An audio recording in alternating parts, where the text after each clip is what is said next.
Good morning and welcome to our broadcast. I'm your host, Dr. Robin Henderson, Chief Executive Behavioral Health for Providence in Oregon.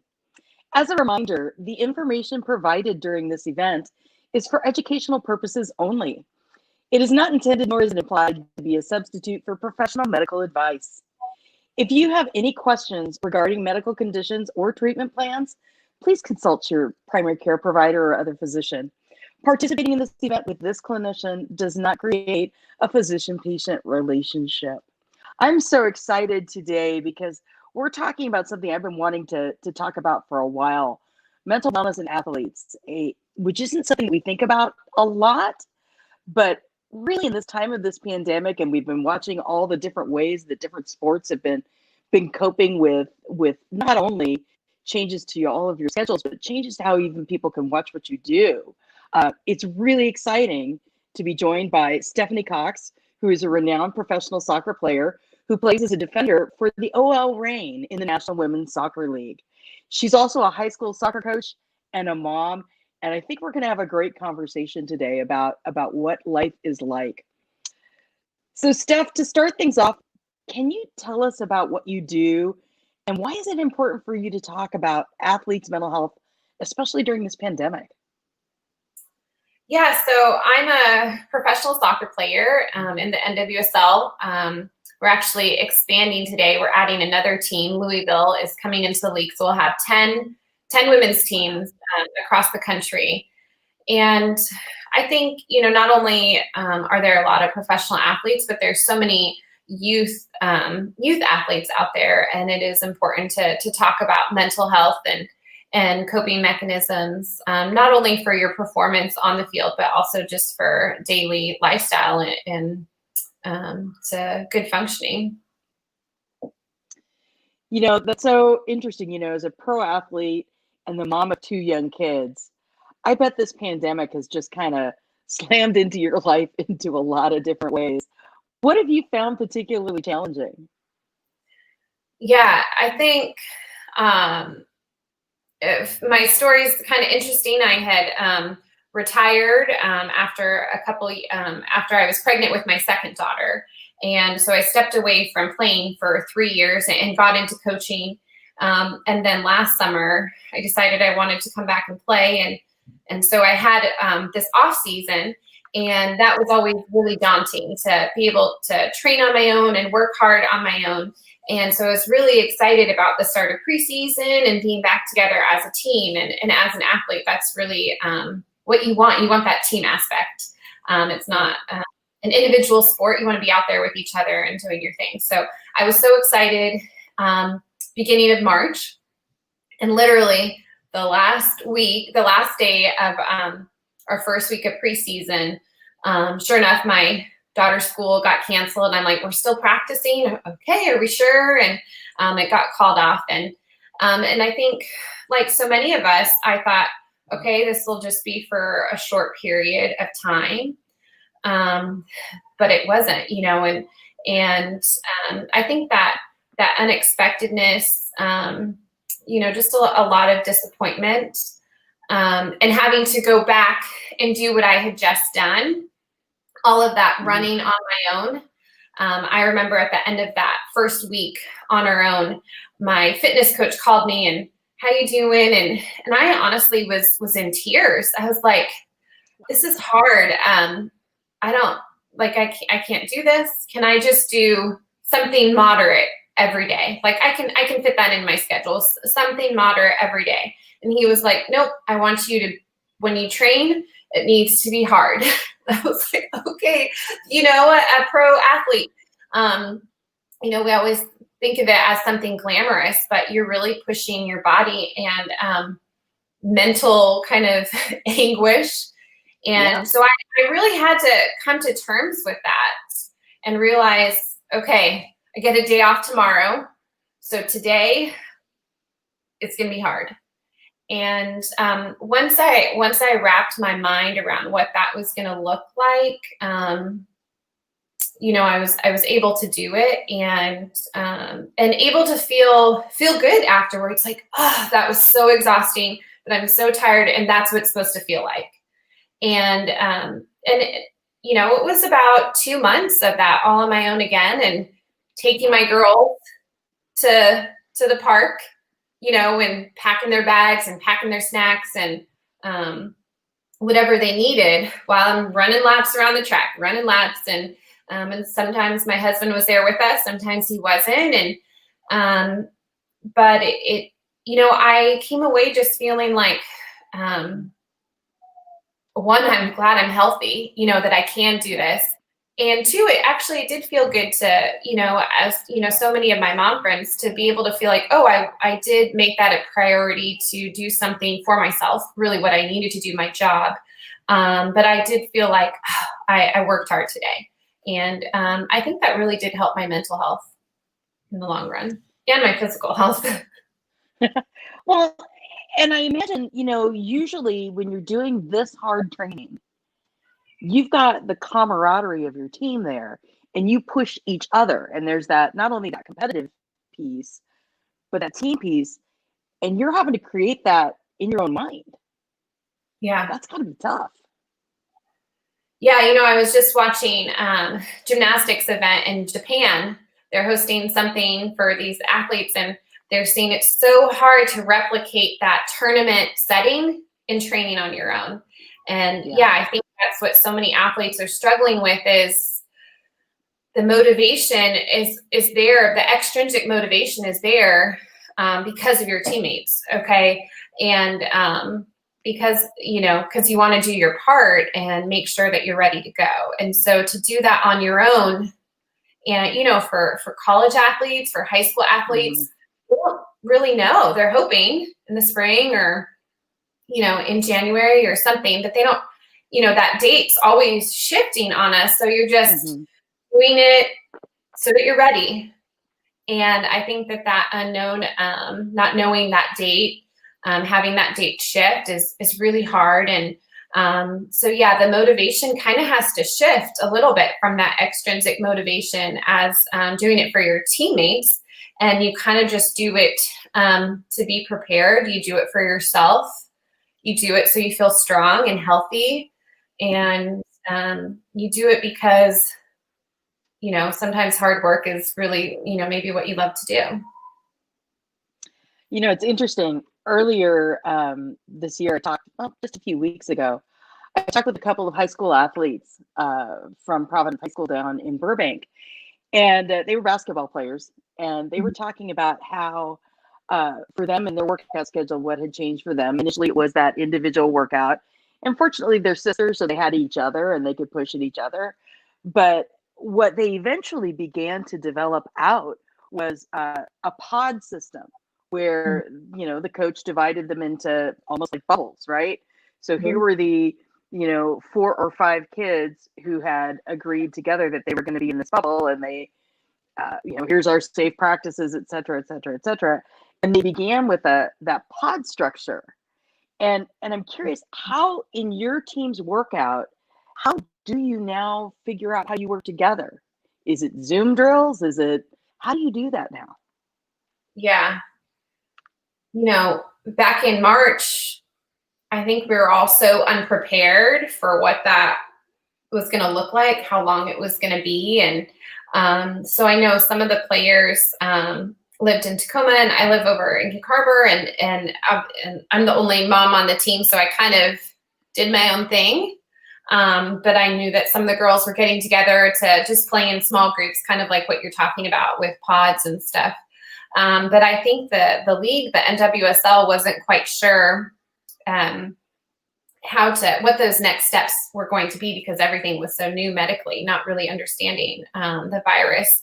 And so it took 2 months until they were saying, okay, you can move into small groups. So groups of 5 or with one coach, and, the restriction in the gym, only 2 players at a time. And if they're in the same household, so lots of restrictions. And finally, I think we had to do certain things as we were coming back, a small pod before, and all this around this testing, right? So do the pods for a week, before everyone gets 2 negative tests. And then we could move into, a little larger. So a group of 10, and then maybe a week later, and then a full team training. But honestly, we had to move states because of this state legislation. So the NWSL, in place of a season, they opted to do this kind of bubble experience in a tournament. And our league was the first league to go back and do that. So the tournament was held in Utah. And in order to prepare for that tournament, the rain, we moved to Montana because we were not going to be allowed to train really in Washington. We didn't have clearance enough to train in a full team setting. So we had our whole month of preseason in Montana. And actually that was a huge opportunity and a real positive for our team because, we all were in isolation, everyone in their apartments and, seeing each other. But now we were all together in a hotel, going to training, going back. And we had a new coach, a lot of new players, and that was a great bonding experience for all of us in preparation for this tournament. Oh, I bet. I mean, just the ability to have that shared experience, and you all are, you eat together, you train together, you're all in that bubble experience. What a powerful way for a team to bond. Yeah. Yeah. And definitely, I remember that first day in Montana, it was like, oh, wow, this is a lot of people that were around, it was, the anxiety ridden, like here you're around all these people. And, it was comforting knowing that we were getting tested twice a week. And I had my girls with me, like the 2 months that we were on the road, and they were getting tested once a week. And so there was a lot going into that, especially that first week was like, just everything was more emotional, going back and being around, 30 people again in that environment, and enjoying being on the field again, but just that shift. And I think part of the hard part, emotionally, is that, in these settings that everything's so, you've been preparing for so long and you better maximize this moment, right? You don't have a full regular season. And so all of this pressure of this tournament, and I played in multiple World Cups and an Olympics. And honestly, at this point in my career, it felt like that. This tournament felt like that, right? We had been, the last time we played was 7-8 months prior. And now we're in this, like, you better do it. If the first game, I remember being so nervous and then being frustrated, like, okay, I got my feet underneath me, but man, I didn't make the most of that. You know what I mean? And I think that performance anxiety really did affect everyone. And I think about, here in Washington, the high school, how they're trying to give the athletes a season is move everything to the spring and not just cut out the fall sports or cut out the winter sports. So now all the seasons are 6 weeks, 8 weeks, they're taking this whole, yeah. And so I can resonate with these athletes thinking they haven't played for, I stepped down from coaching high school soccer last year, but they haven't played for a full year. And now they're going to have to, they better put out in those games. And no time to adjust, no time to ease into it. Like, you better go. And I think that that's really mentally very challenging. It's been interesting to watch both college and professional football. And see the impact of the increase in injuries due to what is likely deconditioning, and that not having a preseason, which people don't understand. The preseason is when your body becomes trained and attuned, and all of those types of things that go into mentally and physically for you. I worry about the increase in depression and anxiety for athletes. Are you seeing that in your colleagues and your friends and in your family? Yeah, I think that there's just a lot of burdens on athletes, on professional athletes. Mm-hmm. Stepping back into the pro world now, I see just the social awareness, the social justice responsibility. And, during our tournament, that just weighed really heavy on all of us.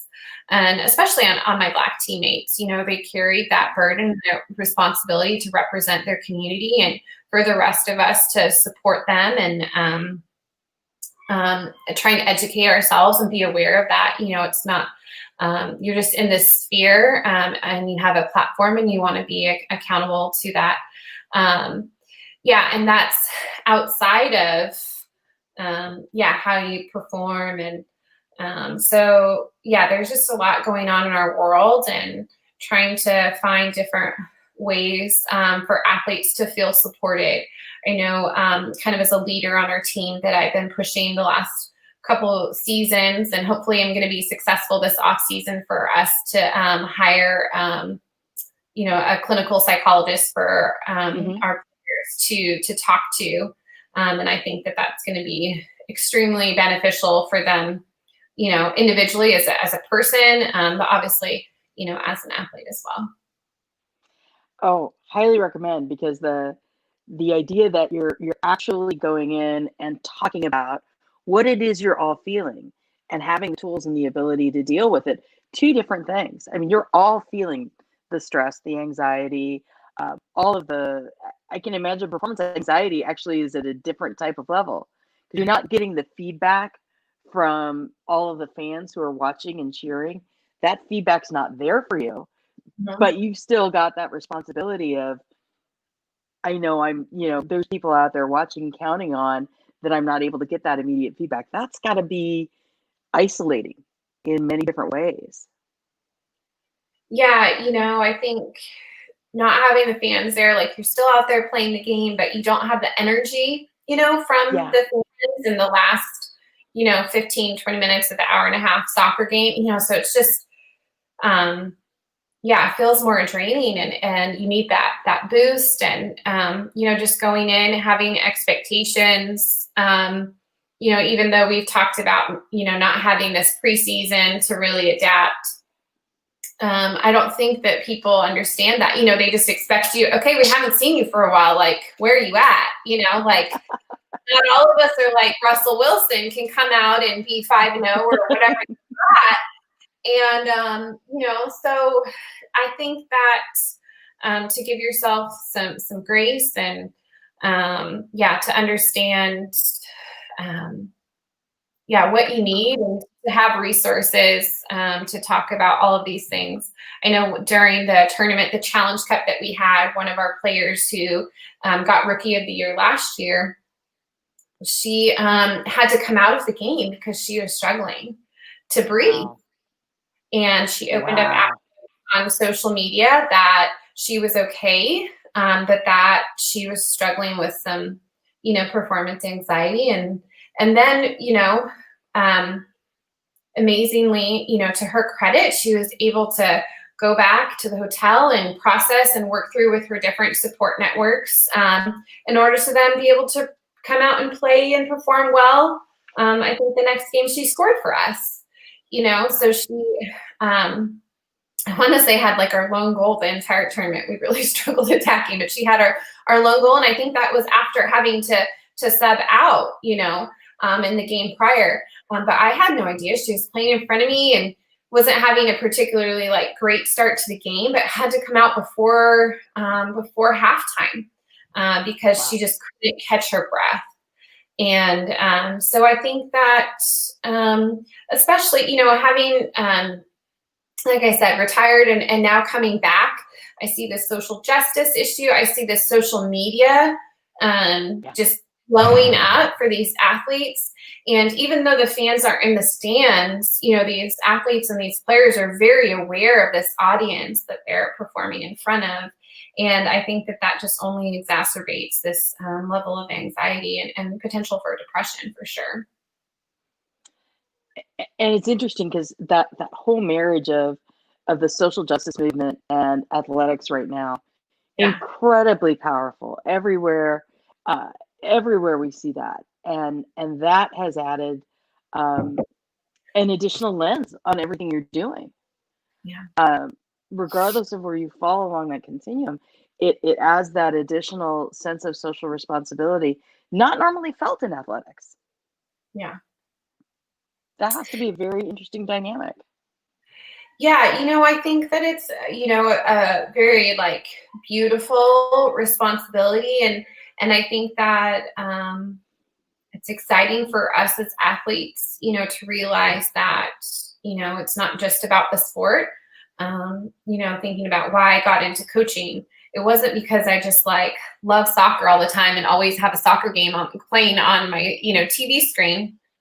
But it's because I realized that sport can teach people about life, about how to be a good teammate, about hard work and overcoming challenges, and so this is, and now realizing that not only can sport teach character, but it also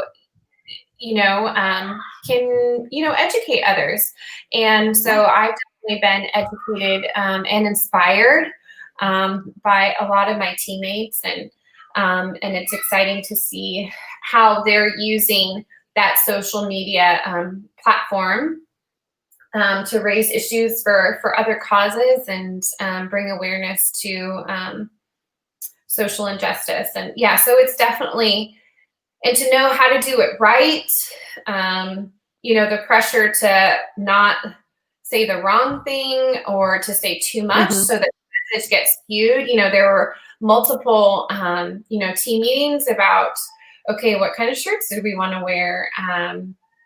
How did we want to raise awareness to what was going on in Tacoma, not just with the league, but the league just wanted us to wear just their league shirts, not our Tacoma shirts, so, and then how were was everyone okay with taking a knee during the national anthem, and having, before our very first game, and then having, our 7 Black teammates say, well, this is why it's really important to us, and having a dialogue, and and a lot of emotion, on top of playing, so playing was just at a minimum, and here we're talking about all of this, and how are you going to do it well, and how are you going to support each other, and I spoke up, and I told them, this is going to be really hard for me to do. This is hard for my family. My family will understand this.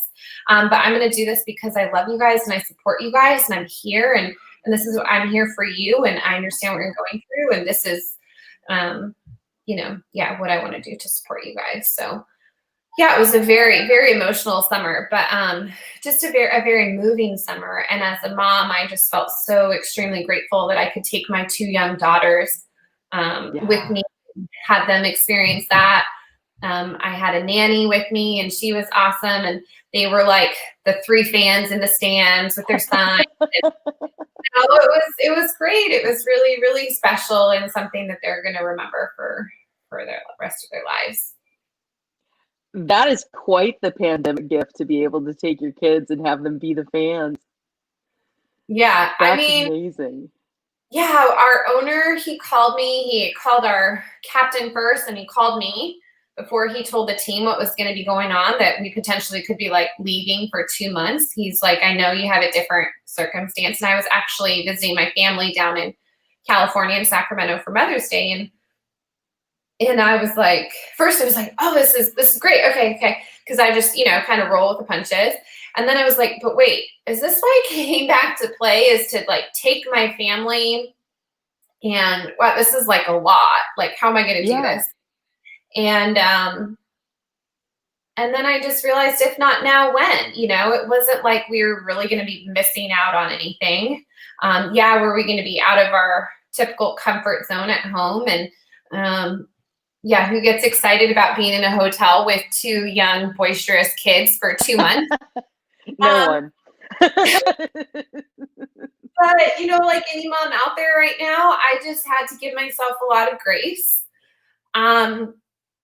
And say, okay, screen time, it's okay. They're still healthy. I remember we had because of the heat, we had like either a really late game or a really early game, like at 10:30. And so it was like after the morning game, and I taken my shower, and we had these recovery pants that you kind of zip up into, and they, help compression and get your blood flow going in. Anyway, so this is probably terrible. But my 4-year-old really loves to shower. And so I'm like totally wasting water, but I'm like, I'm just going to let her shower. She's fine. And okay, just peace and quiet. My other daughter's probably watching a movie or something. And I'm like, okay, maybe I should go check on her. So I have to like unzip, and I go and check on her, and it's totally overflow the shower into like day. And I'm like, and she just had no clue, right? She's just like, oh, hi, Mom. I'm like, okay, where are the towels? Like, this is like my post-game, like recovery, like cleaning. Anyway, so I said, Mom, like, we had like 2 memorable moments on hikes where I'm like, you're coming, we're doing this, and we got rained on and hailed on, and it was just like this moment, and they both, hated me, and you're making us go on this hike, but now it's like, oh yeah, remember that hike? It was, crazy. So, it wasn't all bliss, but we made it work, and it was pretty cool and pretty special. Oh, that is awesome. That is just awesome. I mean, and we're all having to adjust to this new role of mom as home teacher. My kids I have 2 kids in college. One kid's in college, away at college. The other kid is in college downstairs. And that dynamic of mom as home teacher. And I see someone coming in right now to say hi. Hello. You want to say hi, Grace? This is my daughter, Grace, and she's 4. And luckily, she's been at preschool, but today she doesn't have school. But I have been, my older daughter, who's 7, is virtual for 2nd grade. Yep. So we've been working through that. So yeah. Got any tips for how to keep the energy going and keep kids engaged? We have a good whiteboard over here that kind of has like her list of things, and she gets excited to check things off when she did it. But yeah, it's hard. We had our parent teacher conference and got to share with her teacher how, the challenging part is when it's an all 2nd grade Zoom call, and it's just really hard for her to be engaged. And her teacher, was very gracious. We got her a yoga ball, and oh no, now he's going to be searching for her, and she's their campus going to be worried about you. Anyway, she goes, I said, what are your expectations for her? Is she supposed to sit still the whole time? She said, no, I see her bouncing on her ball. She's fine. She's underneath there. It's okay. This is the world we live in now, right? And there's my older daughter. And she said, it's okay, Kaylee. Leave her in. She's fine. Go ahead. And she said, it's okay. I see her bouncing on her yoga ball, but when I ask her a question, she's engaged, and I can tell that she's listening and she's paying attention. So when I'm observing her as a mom, part of me is like, sit still, inside is like, why can't you sit still?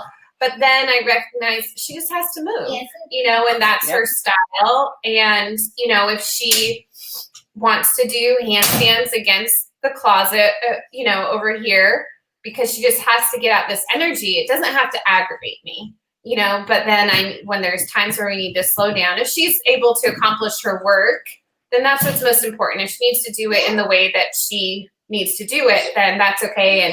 And I think that you need to be quiet. Okay. And her teacher was just really encouraging. I want her to enjoy school, right? So I want my kids to love to learn and to feel excited to learn. And how do we not make it a task and a drudge? And so, and I think that the teachers are really doing it. They're trying their best to make it engaging and to make it fun. There's great things out there like Mystery Doug Science and great resources on the internet. And she has PE and I try and do the PE with her, and, we try and make it goofy and fun. And I think they have fun Fridays where they get to do something fun and for their class. So yeah, just try and just relax and give ourselves some grace, I think is a big thing for me as a mom. That is probably the best advice of all, to relax and give ourselves some grace these days. Because in everything that you're balancing in your world, grace has probably been your savior for quite some time, right? Yeah, you try and prepare, so last week, text my father-in-law, can you come and watch the girls? I have this podcast, chat, talk, and, try and get prepared and feel you have, things scheduled rather than feeling flustered, so looking at the week, what do I have before you? But then when things shift and it's not ideal, okay, well, I did what I could. If my workout has to shift a little bit, and it's around the neighborhood versus around the track, that's okay. I'll just do it around the neighborhood in the loop. So I think, it's okay to have it not be perfect. So and a good lesson for our kids as well, that we model that grace for ourselves, because they need to be gracious to themselves as well. Well, I think that is exactly the best place for us to wrap our time together today, to be kind to ourselves, be gracious, and to be more like Steph. And, remember that all of these pieces of self-care and all of these pieces of everything you're doing as an athlete, as a mom, as all of that, as a social justice advocate, and as somebody who cares about mental health. Thank you for sharing time with us today. And thank you to everyone for listening and being part of the conversation. If you're looking for help with your mental health or any type of medical advice, please visit our website, providence.org.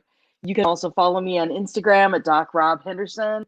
I'm also on Twitter, and you can also find resources for young people, parents, and educators related to mental health at our website at worktobewell.org. That's work the number 2, bewell.org. Thank you again, Steph, for joining us. Stay safe, be well, and let's have a little grace today. Thanks for having me, Dr. Robin. So great to chat with you.